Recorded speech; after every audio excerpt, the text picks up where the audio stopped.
मैं रोहित में और आपका इस लेसन में स्वागत करता हूं। आज के इस लेसन में हम लोग लॉजिकल ऑपरेशंस के बारे में देखने वाले हैं। लॉजिकल ऑपरेशन करने के लिए हमारे पास यहाँ पे दो कीवर्ड होता है, आर और एंड।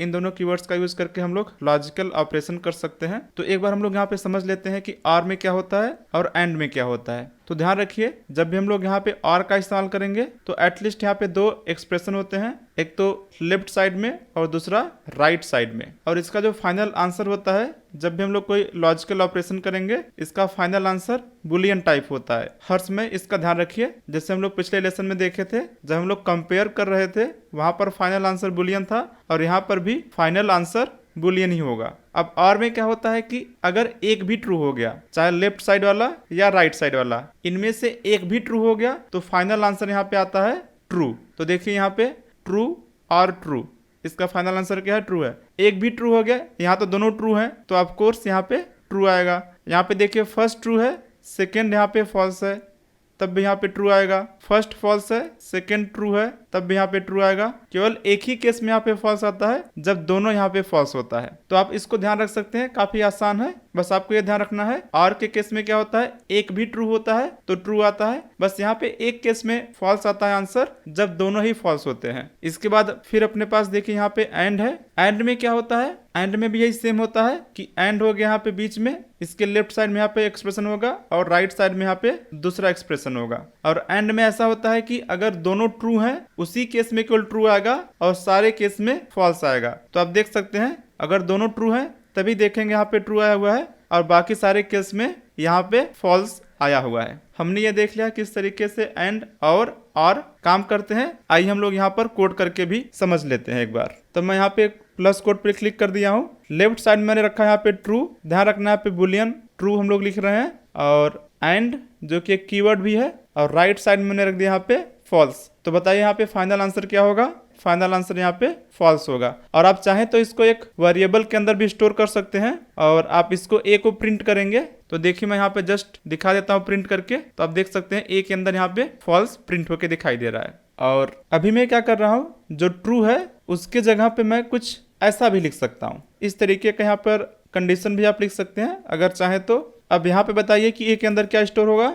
यहाँ पे क्या होगा? फॉल्स स्टोर होगा, क्योंकि एंड के यहाँ पे एक साइड में तो फॉल्स है, ये जो एक्सप्रेशन है उसका वैल्यू फॉल्स आएगा। आप देख सकते हैं कि एंड के लिए अगर एक भी फॉल्स हो गया तो वहां पे फॉल्स आता है। आप देख सकते हैं यहाँ पे फॉल्स आ रहा है। अब देखिए मैंने यहाँ पे और का यूज किया है। अब बताइए यहाँ पे क्या आएगा? यहाँ पे ट्रू आएगा। हमने पिछले लेसन में देखा था कि जब भी हम लोग कंपेयर करते हैं तो वहां पे फाइनल कैलकुलेट होकर ट्रू या फॉल्स आता है। इस केस के लिए यहाँ पे ट्रू आएगा। तो एक साइड में तो यहाँ पे ट्रू है और दूसरे साइड में यहाँ पे फॉल्स है, तो फाइनल आंसर क्या होगा? हमने ये देखा था कि और के केस में अगर एक भी ट्रू होता है तो वहां पे ट्रू आता है। तो यहाँ पे बी के अंदर ट्रू स्टोर होगा। और हम लोग चाहें तो जो राइट साइड है उधर भी कंडीशन लिख सकते हैं ऑफ कोर्स। अब बताइए यहाँ पे सी का वैल्यू क्या होगा? सी का वैल्यू ट्रू होगा कि फॉल्स होगा? सी का वैल्यू यहाँ पे ट्रू होगा, क्योंकि जो फर्स्ट कंडीशन लिखा गया उसका यहाँ पे वैल्यू ट्रू है। और एक भी ट्रू हो गया तो आर के केस में क्या होता है? ट्रू होता है। तो आपको सेकंड देखने की जरूरत नहीं है, वैसे सेकंड देखेंगे तो यहाँ पे फॉल्स है। हम लोग यहाँ पे प्रिंट करके देख भी सकते हैं, इसका आंसर यहाँ पे ट्रू आ रहा है। मैं यहाँ पे एक क्वेश्चन करके आपको दिखा देता हूँ किस तरीके से हम लोग लॉजिकल ऑपरेशन का इस्तेमाल करते हैं। जैसे मान लीजिए कि आपके पास एक क्वेश्चन है कि आपको एक नंबर दिया गया है, 24 मैंने दे दिया यहाँ पे। तो हमारे पास क्वेश्चन क्या है? मैंने यहाँ पे कमेंट लिखा है। देखिए मैंने यहाँ पे हैश का इस्तेमाल किया, इसका मतलब कमेंट लिख रहा हूँ मैं। हमारे पास एक नंबर दिया गया है, उसको चेक करना है कि ये नंबर 5 से या 3 से डिविजिबल है क्या। तो हम लोग सिंपल देखिए यहाँ पर ऐसा बोलेंगे कि n, इसको हम लोग डिवाइड कर देंगे। डिविजिबल हम लोग चेक करने के लिए ध्यान रखना हर समय रिमाइंडर निकालते हैं। अगर रिमाइंडर 0 आ गया है इसका मतलब कि डिवाइड हो रहा है, अगर रिमाइंडर 0 नहीं आया इसका मतलब डिविजिबल नहीं है। तो हम लोग क्या करेंगे, यहाँ पे 5 से डिवाइड करेंगे n को और इसको कंपेयर कर लेंगे कि ये 0 के बराबर आ रहा है क्या। अगर 0 के बराबर आ रहा है इसका मतलब वो 5 से डिवाइड हो रहा है। और साथ में हमको ये भी चेक करना है कि वो 3 से भी डिवाइड हो रहा है क्या। और यहाँ पे क्या दिया गया है? r। हम लोग यहाँ पर r का इस्तेमाल करेंगे और सेम इसी तरीके से हम लोग लिखेंगे। n को यहाँ पे 3 से डिवाइड कर दिया और देखा 0 आ रहा है क्या, और जो यहाँ पे आ रहा है उसको मैं a के अंदर स्टोर कर देता हूँ और मैं a को प्रिंट कर लूंगा। अगर देखिए a का वैल्यू यहाँ पे ट्रू आ रहा है, इसका मतलब है कि जो n है या तो 5 से डिवाइड हो रहा होगा या 3 से डिवाइड हो रहा होगा या दोनों से भी डिवाइड हो सकता है। तो आप देख सकते हैं इस केस के लिए, क्योंकि ये 3 से डिवाइड हो रहा है इसलिए यहाँ पे ट्रू आ रहा है। लेकिन मान लीजिए कि मैं यहाँ पे 29 कर देता हूँ, अभी 29 5 से भी डिवाइड नहीं होता है तो ये वाला भी फॉल्स आ जाएगा, और 29 3 से भी डिवाइड नहीं होता है, ये वाला भी फॉल्स आ जाएगा। तो यहाँ पे दोनों साइड में फॉल्स है, तो और का वैल्यू क्या होगा, फॉल्स होगा। तो आप देख सकते हैं यहाँ पर फॉल्स आ चुका है। लेकिन मान लीजिए कि मैंने यहाँ पे 27 रखा हुआ है, तो 27 के लिए ये वाला तो देखेंगे फॉल्स आ रहा है, क्योंकि हम लोग 5 से डिवाइड करेंगे तो वहां पे रिमाइंडर आएगा। रिमाइंडर कितना आएगा, 2 रिमाइंडर आएगा, जो कि 0 के इक्वल नहीं है, तो यहाँ पे तो फॉल्स है। लेकिन इस साइड में देखेंगे जो 27 है 3 से डिवाइड करेंगे तो वहां पे रिमाइंडर 0 आएगा, तो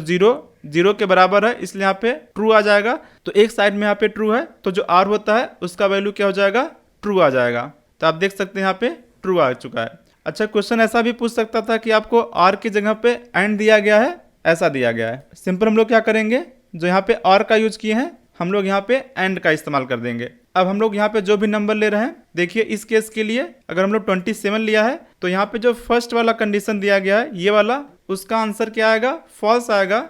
और ये वाला जो है यहाँ पे ट्रू आ रहा है, लेकिन एंड में हमने देखा था कि दोनों साइड में ट्रू होना कंपलसरी है, तभी फाइनल ट्रू आता है, नहीं तो फॉल्स आता है। देखिए मैं यहाँ पे रन करता हूँ तो आप देखेंगे फॉल्स आ रहा है। लेकिन मान लीजिए मैंने यहाँ पे 30 ले लिया, अभी 30 क्या है, ये 5 से भी डिविजिबल है और 3 से भी डिविजिबल है, दोनों साइड में ट्रू आ जाएगा, तो फाइनल आंसर क्या होगा, ट्रू हो जाएगा। तो इस तरीके से हम लोग जो लॉजिकल ऑपरेशन होता है उसको अपने कोडिंग के प्रॉब्लम को सॉल्व करने के लिए इस्तेमाल करते हैं। इसी के साथ में हम लोग ये वीडियो खत्म करते हैं। आपसे मिलते हैं अगले लेसन में। सीखते रहिए, मस्त रहिए।